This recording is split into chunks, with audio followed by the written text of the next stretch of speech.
नमस्कार, मैं राहुल कुमार और आप देख रहे हैं शुभयोग चैनल। हाल ही में एक यूट्यूबर द्वारा विहंगम योग संस्थान के बारे में कुछ गलत और भ्रमित करने वाली बातें फैलाई गई हैं। आज का ये वीडियो किसी विवाद के लिए नहीं, बल्कि सत्य को शांत और सम्मानजनक तरीके से प्रस्तुत करने के लिए है। उस यूट्यूबर की गलतफहमियों का पहचान कर लिया है। उसमें जिस व्यक्ति ने वीडियो बनाया है, उन्होंने कुछ बातों को अधूरी जानकारी के आधार पर प्रस्तुत किया है।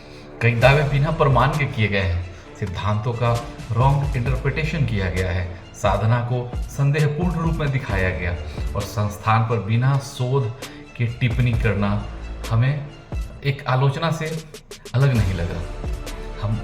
हम या कोई भी संस्थान आलोचना से नहीं डरते और नहीं डरनी चाहिए, लेकिन आलोचना तथ्य पर आधारित होनी चाहिए, न कि भ्रम पर या सत्य पर आधारित होना चाहिए।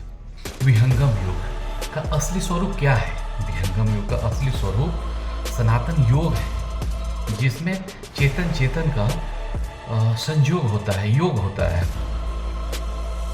तो विहंगम योग कोई नई विचारधारा नहीं है, यह सनातन विचारधारा है, यह सदियों पुरानी भारतीय योग परंपरा है और एक प्रामाणिक और अनुभवात्मक साधना पद्धति है। यहाँ विहंगम योग में ना तो हमने कभी अंधविश्वास देखा और ना ही कभी अवैज्ञानिक बातें। यहाँ पूर्ण रूप से विज्ञान पर आधारित, आध्यात्मिक विज्ञान पर आधारित बातें हमने देखा है।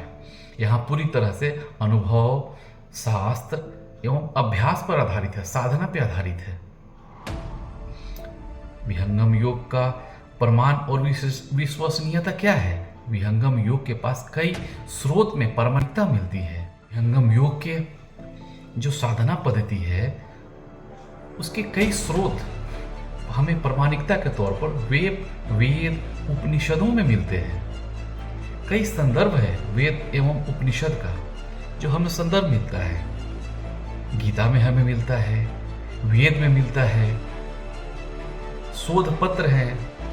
कई देश और विदेश के वैज्ञानिक आज विहंगम योग के साधना पद्धति पर शोध किए हैं और कई आश्चर्यजनक परिणाम सामने आया है। हमने देखा है साधकों का वास्तविक अनुभव।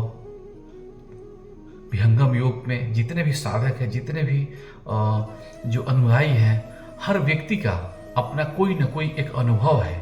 वह अनुभव उन्हें मजबूती से सद्गुरु, अपने गुरु के प्रति श्रद्धा एवं विश्वास से जोड़े रखता है। यह संस्थान कई सामाजिक योगदान है हमारे विहंगम योग संस्थान के। झूठ फैलाने से नुकसान किसे होता है? अगर आप भ्रम फैलाते हो तो इसे नुकसान किसे होता है? जब कोई व्यक्ति अधूरी जानकारी से वीडियो बनाता है तो उसका नुकसान केवल संस्थान को नहीं होता, बल्कि उन हजार साधकों को भी होता है जो सिंसियरली साधना करते हैं। हम किसी व्यक्ति पर हमला नहीं कर रहे हैं। इस वीडियो को बनाने का मकसद मेरा यूट्यूबर पे हमला करना नहीं है, बल्कि हम यह कह रहे हैं कि आध्यात्मिक विषयों पर बोलने से पहले सत्य को जानना आवश्यक है। इस शुभयोग चैनल के माध्यम से क्या संदेश देना है? हमारा संदेश साफ है कि हमारा लक्ष्य विवाद पैदा करना नहीं है। हमारा उद्देश्य सत्य को सम्मानपूर्वक सामने रखना है और मार्गदर्शन देना है। अगर किसी को विहंगम योग के बारे में जानकारी चाहिए तो आधिकारिक स्रोत, संत और प्रामाणिक साहित्य से सीखें, न कि अफवाहों से सीखें और न खासकर ऐसे यूट्यूबर से सीखें। आपका धन्यवाद करता हूँ कि आपने वीडियो पूरा देखा। अगर आपको यह सामग्री उपयोगी लगे तो लाइक, शेयर और सब्सक्राइब जरूर करें और अपनी राय सम्मानजनक तरीके से कमेंट में लिखें।